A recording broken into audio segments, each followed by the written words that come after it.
नमस्कार। युग भारती के इस मंच पे मैं अर्पिता मिश्रा आपका पुनः स्वागत करती हूँ। अपने इस लंबे जीवन में हम अनेक लोगों से मिलते हैं, किंतु मात्र कुछ ही लोग हमेशा के लिए हमारे हृदय में अपना स्थान बना पाते हैं। बाल्यकाल में वो स्थान शिक्षकों का होता है। वे शिक्षक जो कि न कि मात्र हमें विषय पढ़ाते हैं बल्कि जीवन जीने की कला भी सिखाते हैं। वे शिक्षक जो हमारे अंदर की प्रतिभा को पहचानते हैं, फिर उसे निखारते हैं व दिशा दिखाते हैं। आज एक ऐसे ही शिक्षक से हम आपका साक्षात्कार कराएंगे। जी हाँ, पंडित दीनदयाल विद्यालय के भूतपूर्व प्रधानाचार्य आचार्य प्रकाश जी से। नमस्कार आचार्य जी, सर्वप्रथम तो हम आपके निजी जीवन के बारे में जानना चाहेंगे, जैसे कि आपका जन्म स्थान, माता पिता, भाई बहन, बंधु वगैरह। हमारा जन्म कानपुर देहात में हुआ था और मैं 3 भाई और 2 बहन हैं और मेरे पिताजी रेलवे में थे और रेलवे से स्टेशन मास्टर हो करके वो रिटायर हुए और मेरी माताजी गृहिणी थी और मेरी जो शिक्षा है वो प्राइमरी शिक्षा जो है गांव में हुई और उसके बाद जूनियर हाई स्कूल तक नगर महापाल गांधी विद्यालय में पढ़े। उसके बाद इंटर बीएसडी इंटरमीडिएट कॉलेज से किया और उसके बाद जो एमएससी किया वो डीएवी कॉलेज से किया। आचार्य जी, ये तो आपने हमें अपने घर परिवार एवं अपनी शिक्षा के बारे में बताया। अब आप कृपया हमें अपने वैवाहिक जीवन और अपने बच्चों और कुछ अपने निजी जीवन के बारे में कुछ बताना चाहेंगे, जो कि बहुत से लोगों को नहीं पता होगा शायद। हमारी शादी 1973 में श्रीमती रानी वाजपेयी से हुई, जो कि वो भी अध्यापिका थी। उन्होंने ज्ञान Bharti intermediate college Biraha road से शिक्षण कार्य किया और मेरे 3 भाई और थे। एक भाई जो है कमलेश चंद्र वाजपेयी जो कि LIC में ब्रांच मैनेजर पद से रिटायर हुए, दूसरे रमेश चंद्र वाजपेयी जो कि बॉम्बे में टेक्समिको में जनरल मैनेजर थे और तीसरे भाई जो प्रेम नारायण वाजपेयी वो आगरा में अपना व्यापार कर रहे थे। मेरी बहनें जो है वो गृहिणी थी और वो दोनों कानपुर में निवास करती थी। इस समय वो दोनों नहीं हैं। और मेरे 2 पुत्रियां हैं। एक है निधि तिवारी जो कि MSc एमएड है। इस समय वो लंदन में निवास कर रही हैं, वहीं पर अपना कार्य कर रही हैं। उनके जो पतिदेव हैं वो वहाँ पर सॉफ्टवेयर कंपनी में इंजीनियर हैं। दूसरी पुत्री मेरी स्मृति मिश्रा जो कि गाजियाबाद में है, वो MCA MBA है, वो अपना एक निजी विद्यालय चला रही है। अच्छा आचार्य जी, आप ये बताएं कि आपने अपना विषय चयन कैसे किया? क्या ये आपकी रुचि थी या फिर आपको किसी से प्रेरणा मिली या फिर आपने आवश्यकता देखी इस विषय को चुनने की? क्या वजह? प्रारंभ में हमारे परिवार के लोग चाहते थे कि मैं डॉक्टर बनूं और मेरी भी इच्छा थी डॉक्टर बनने की। तो हाई स्कूल के बाद मैंने इंटरमीडिएट जीव विज्ञान लिया और जीव विज्ञान ले करके फिर BSc भी किया और साथ साथ में CPMT का इम्तिहान दिया। 2 बार CPMT का इम्तिहान दिया लेकिन उसमें सफलता नहीं मिली। तो उसके बाद हमने MSc करने का निर्णय लिया।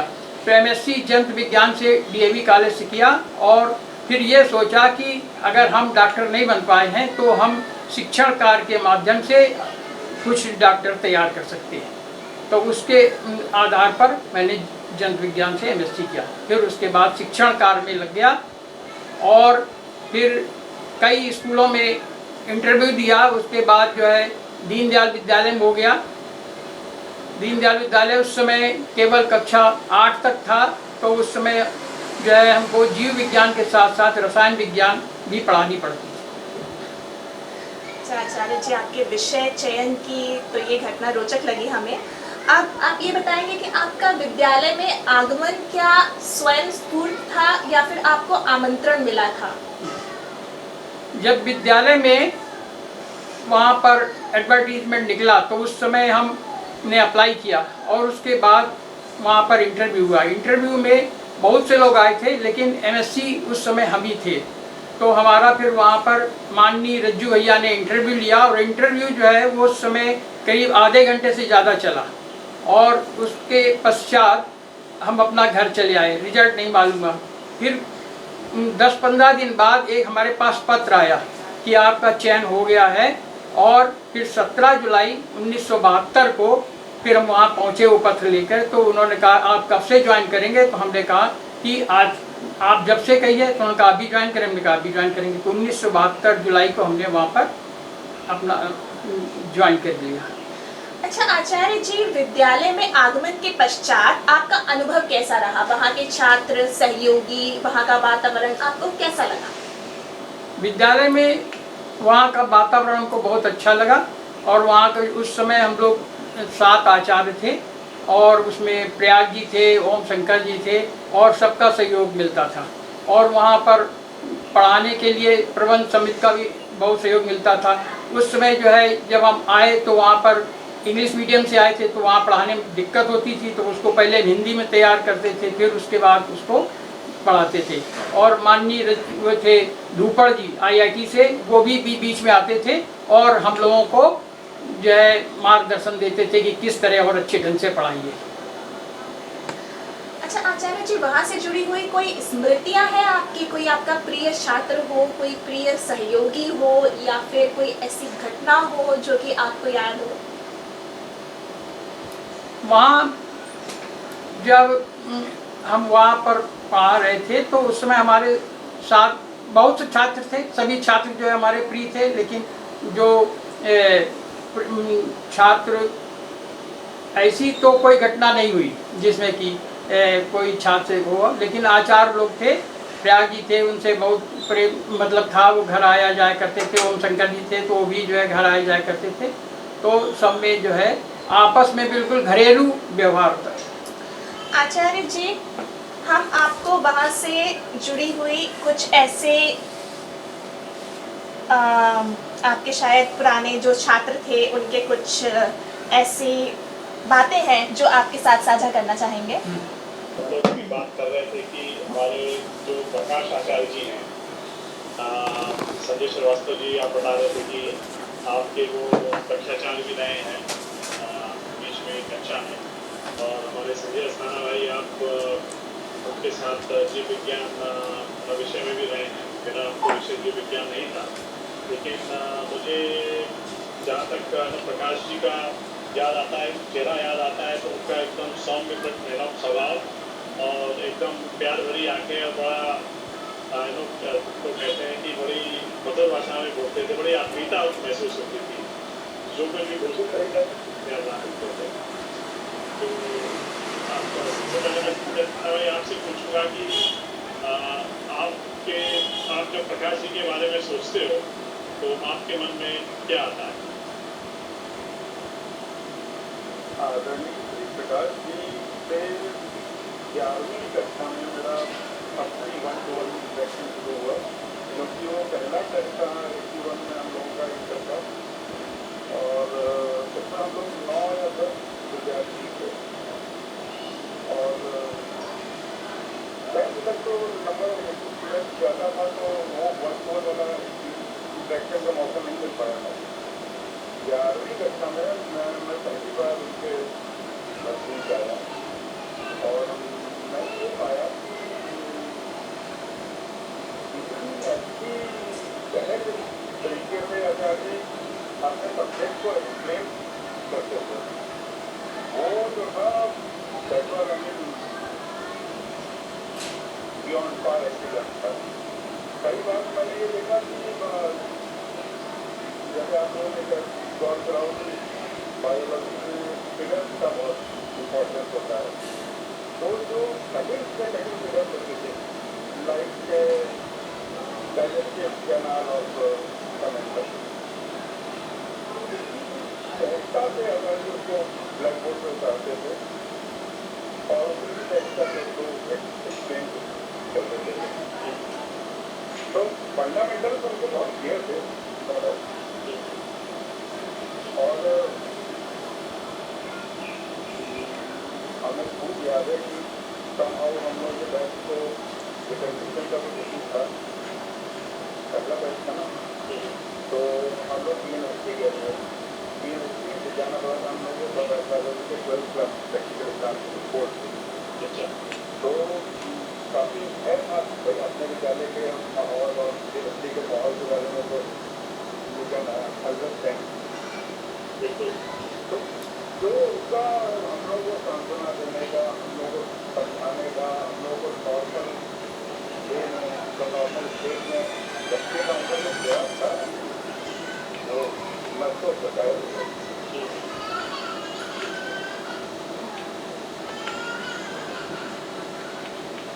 उसके बाद 12वीं कक्षा के बाद विद्यालय से निकलने के बाद कई साल तक कपड़े अंतराल के दौरान कभी बहुत इंटरेक्शन नहीं हुआ।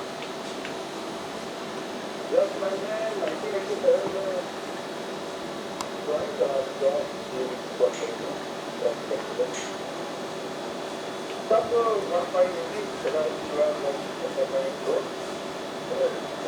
जैसे इनका तो चले गया हमेशा से आपको चाहिए कि थोड़ा मतलब सोचना कि आप करके आते थे और आपके पढ़ने का कमरा देखना, आपके पढ़ने का तरीका देखना, आपकी फैमिली से इंटरेक्ट करना। तो हमने कहा यार अब तो हम पास आउट हो गया अब आ जाए।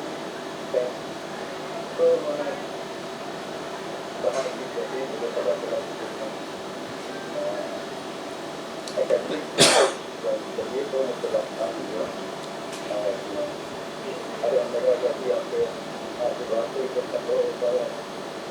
उसके बाद एक मतलब आज तक ये जो 2020 में आया ना तो कोविड का पहला लगा 2020 में कोविड के पहले में आने तक तो कई वर्षों से वो मेरे मॉर्निंग वॉक पे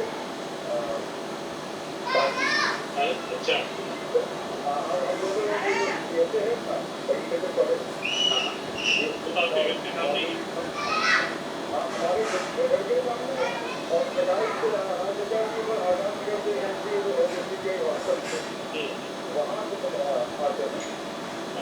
तो जो हम लोग का मुझे ग्रुप है पता है अच्छा और उसमें हम लोग यहाँ एक क्योंकि और हर सदन के बात करते होता है और उनकी प्रमुखता जैसा आप अपने शुरुआत में इंट्रो में बोल रहे थे तो प्रमुखता आज तक वैसे ही होता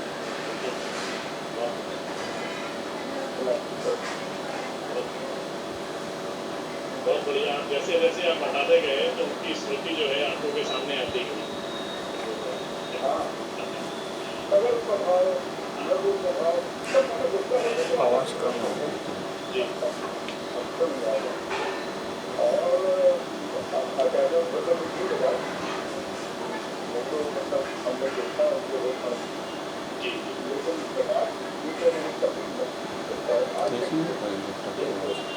अभी जो मेरा बैंकिंग सभी दो फ्रंट कर लो।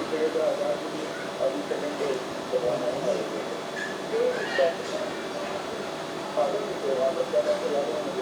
जी आपने बताया था। इसके बाद हमारी बात हुई थी तो आपने बताया था।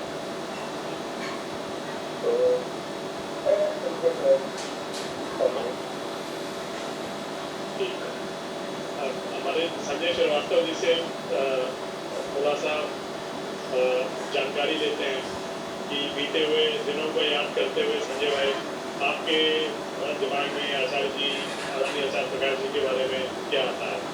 आपके तो कक्षाचार्य जी भी रह चुके हैं। आचार्य प्रकाश जी का जो प्रोमिनेंट स्मृति मेरे दिमाग में आज भी है। तरह के कितने सौम्य स्वभाव के मतलब जेंटलमैन है आचार्य जी। तो जेंटलमैन की कैटेगरी में मैं इसलिए रखता हूँ क्योंकि कभी गुस्सा नहीं हो। तो ऐसे ही क्लास में सब बच्चे बैठे हैं, आचार्य जी अपना क्लास पढ़ा रहे बाकी और मेरा जो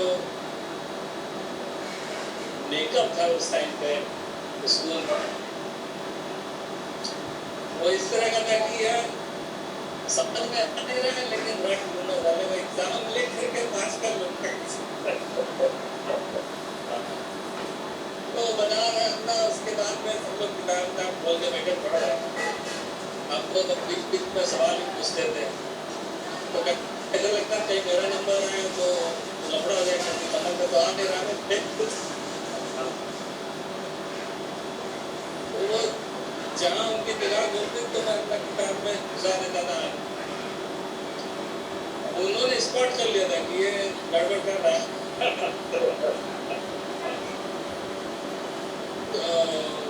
पेंसिल लिए हुए था, जहाँ उन्होंने उनकी निगाह घूमने लगी किसी लड़की को बोला तो खड़ गया, तो मैं अपना हाथ किताब में लगा देता था। मैंने हमको मालूम है समझ में नहीं आ रहा, खाली किताब में खींचे जा रहा लाइन। बताओ क्या हुआ सर, समझ में नहीं आया। तो लेकिन हाँ, कभी गुस्सा नहीं किया हमने, समझा पाते थे बहुत अच्छे से। तो उसके बाद में इंसिडेंट्स था, कभी गुस्सा नहीं करते थे, जेंटल अपने की कोशिश करते थे और बहुत ही अच्छे हैं।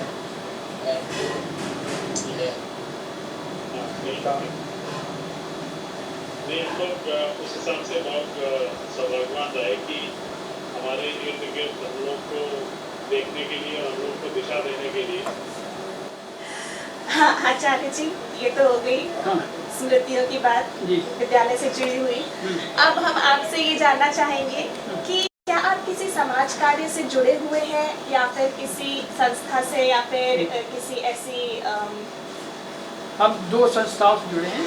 एक सामाजिक जन कल्याण समिति है, तो जो कि उसमें कुछ गरीब बच्चों या उनकी सहायता होती, तो कई उसमें सदस्य हैं, हम भी सदस्य थे।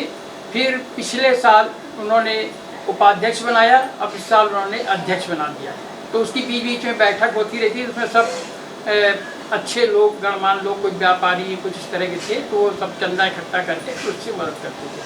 दूसरा यह है कि हमने जब यहाँ से रिटायर हुए दीनदयाल विद्यालय से, तो फिर हमने आध्यात्मिक जीवन के लिए रामचंद्र मिशन, ये हैदराबाद का है, तो उसमें उसका जो है ऑफिस जो है शाहजहाँपुर में है और वर्ल्ड ऑफिस जो है हैदराबाद में, तो उसको ज्वाइन किया। हमारी पत्नी ने, हम जब वो रिटायर हुई थी वो तब उन्होंने ज्वाइन किया 3 साल पहले से, तो हमने जो है वो उसको 13 में ज्वाइन किया और उसमें जुड़े हुए। उसमें ध्यान मेडिटेशन का कार्य होता है, तो उसमें हम लोग सुबह फिर 6-7 बजे, फिर 9 बजे, फिर सायंकाल फिर ध्यान करते हैं और उसके बाद रात में 9 बजे, तो 4 बार उसमें ध्यान होता है। तो उस आध्यात्मिक संस्था से जुड़े हैं और उसका जो वर्ल्ड सेंटर हैदराबाद में है, वहाँ पर भी जिन कार्यक्रम होते हैं वहाँ भी हम जाते रहते हैं। अच्छा आचार्य जी, अब आप हमें ये बताएं कि क्या आपका कोई जीवन का कोई ऐसा लक्ष्य शेष है जिसके प्रति आप अग्रसर हैं?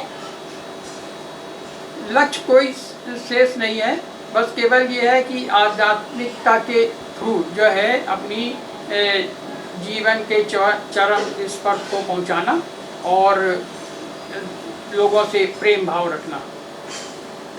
अच्छा, कुछ आपके जीवन का कोई ऐसा कार्य जो आपके लक्ष्य है उसकी प्राप्ति में क्या युग भारती किस तरीके से सहयोगी हो सकता है, या फिर कोई ऐसा सहयोग है जो कि हम आपका कर सकते हैं, तो आप कृपया बताएं। अब ऐसा तो कोई लक्ष्य नहीं है, लेकिन यह युग भारती जिसे मिलती रहेगी और जो पुराने जो छात्र हैं या विद्यालय में कोई हमारी आवश्यकता है तो उसमें अगर कोई सहयोग करना है तो वो हम कर सकते रहते हैं, या युग भारती हमें बुलाए तो उसमें पहुँच सकते हैं। धन्यवाद आचार्य। अच्छा आचार्य जी, दीनदयाल विद्यालय के बारे में आपके क्या विचार हैं? विद्यालय के बारे में आप क्या कहना चाहेंगे, और इसके प्रति कोई आपका सुझाव हो तो? दीनदयाल विद्यालय में जो इस समय जो पाठ्यक्रम चल रहा है वो CBSE का पाठ्यक्रम है और CBSE के पाठ्यक्रम के हिसाब से वहाँ पर तैयारी करानी चाहिए और वो तैयारी जो है जो अध्यापक कराएं वो मिशनरी भाव से कराएं। जैसे हम लोग शुरू में आए थे तो मिशनरी भाव से काम करते थे, ये नहीं कि अब 4 बज गया तो घर जाना है, तो स्टार्ट कराएं तो दीनदयाल विद्यालय का और ऊपर उठेगा, और जो पुराना उसका इतिहास था वो फिर उसी तरह का हुआ। अच्छा, इसके अतिरिक्त आचार्य जी, वर्तमान शिक्षा प्रणाली के बारे में आपके क्या विचार हैं और आपके क्या सुझाव हैं?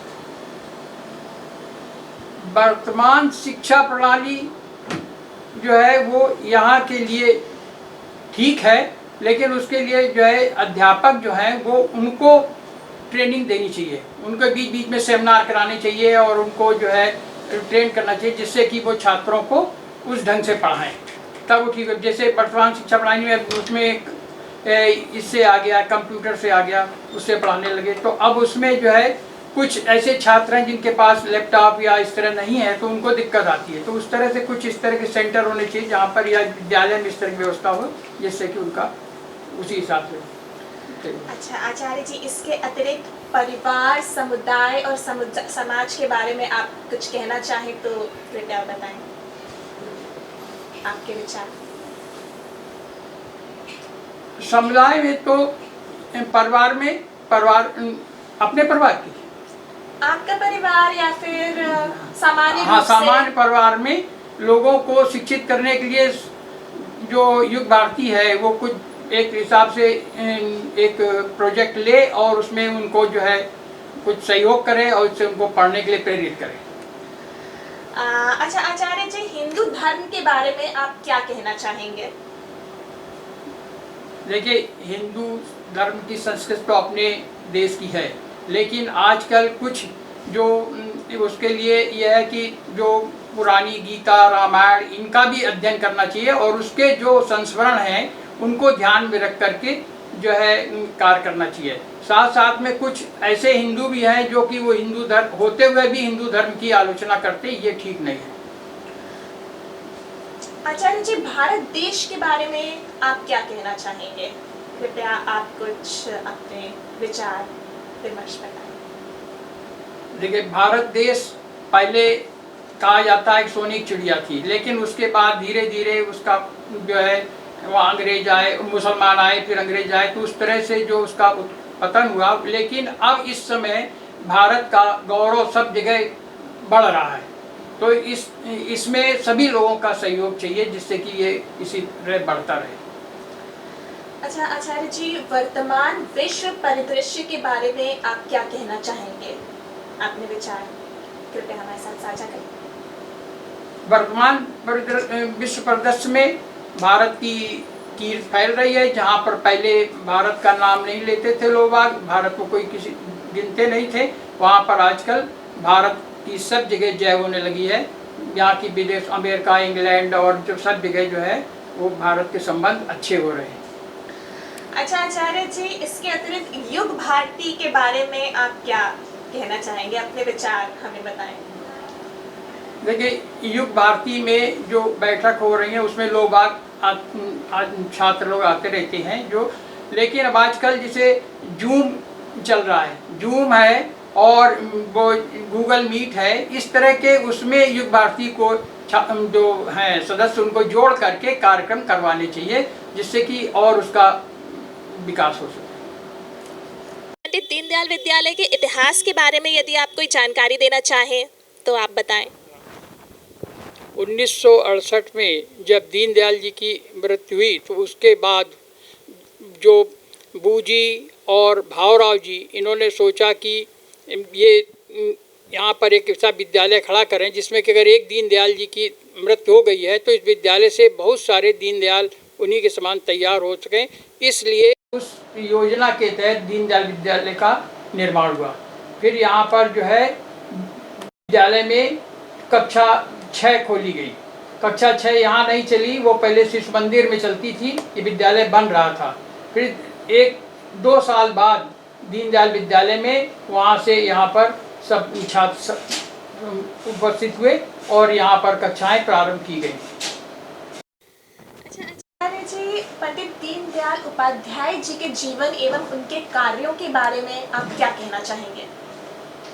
दीनदयाल उपाध्याय जी का जो जन्म है वो वहाँ पर राजस्थान के अजमेर के पास हुआ और वहाँ से उन्होंने प्रारंभिक शिक्षा ली। फिर उसके बाद पिलानी से उन्होंने इंटरमीडिएट प्रथम श्रेणी में उत्तीर्ण किया। उसके बाद बीएसएसडी कॉलेज से बीए किया और उसके बाद यहाँ से वो आरएसएस के संपर्क में आए और उसके बाद वहाँ से ही प्रचारक जीवन शुरुआत की और वो बनारस में प्रचारक बने। फिर उनकी एक दुर्घटनावश सराय में उनकी मृत्यु हो गई। वो किसी एक्सीडेंट था जिसकी कि अभी तक कोई भी जो है वो नहीं हो पाई, इंक्वायरी नहीं हो पाई, जिससे कि किसने मृत्यु उनकी एक्सीडेंट किया, उनकी मृत्यु की, ये पता नहीं। अच्छा आचार्य जी, परम पूज्य श्री गुरु जी के बारे में या उनके कार्यों के बारे में कुछ आप जानकारी देना चाहें तो। गुरु जी संघ के सबसे बड़े सर्वोच्च अधिकारी थे। उन्होंने एमएससी जंतु विज्ञान से किया था और उसके बाद वो पहले संघ के सर्वाधिकारी बने, फिर जो है संघ चालक बने। अच्छा, पूज्य श्री सुशीला बूजी के बारे में आप क्या कहना चाहेंगे, उनके कार्यों के बारे में या फिर उनके बारे में। सुशीला बूजी कश्मीर के जो दीवान साहब थे, उनके निजी सचिव जो थे, उनकी पुत्री थी और इन्होंने वहीं पर कश्मीर में रहती थी। फिर जब उनके पिताजी की मृत्यु हो गई, माताजी की मृत्यु हो गई, वो पिताजी की मृत्यु हो गई, उसके बाद इन्होंने माताजी के साथ मिल करके सामाजिक कार्य में आया, बहुत से स्कूल खुलवाए और भी शैक्षिक संस्थाएं खुलवाई। साथ में इसके बाद इनकी शादी जो है वो बैरिस्टर नरेंद्रजीत सिंह के साथ हुई, जो कि कानपुर में यहाँ पर सिविल लाइन में रहते थे। अच्छा आचार्य जी, अब अंत में आप पूज्य श्री नरेंद्र सिंह जी के बारे में आप क्या कहना चाहेंगे, उनके कार्य के बारे में या फिर उनके बारे में। Barrister Narendrajit Singh civil line में रहते थे और वो हमारे विद्यालय के अध्यक्ष थे और उनका जब हम विद्यालय में आए तब 1972 से हमारा उनका संपर्क हुआ। वो अक्सर वो जीव विज्ञान के होने के साथ साथ हम जीव विज्ञान के थे आचार्य, तो वो हमको बुला लेते थे घर पर कि देखिए कि बागवानी किस तरह से होती है, क्या वो उसके बारे में बताते थे और वहाँ पर बहुत ही प्रेम भाव से बैठाल कर और अंदर तक अपना बगीचा इत्यादि दिखाते थे कि देखिए कैसा है, विद्यालय को भी इसी तरह से सुसज्जित करिए। और वहाँ बुला करके कभी कभी पौधे भी देते थे कि इनको जो है माली से लगवाइए। तो उनका हमारे प्रति बहुत बड़ा स्नेह था। धन्यवाद आचार्य जी। ये था आचार्य प्रकाश जी के साथ हमारा साक्षात्कार। नमस्कार।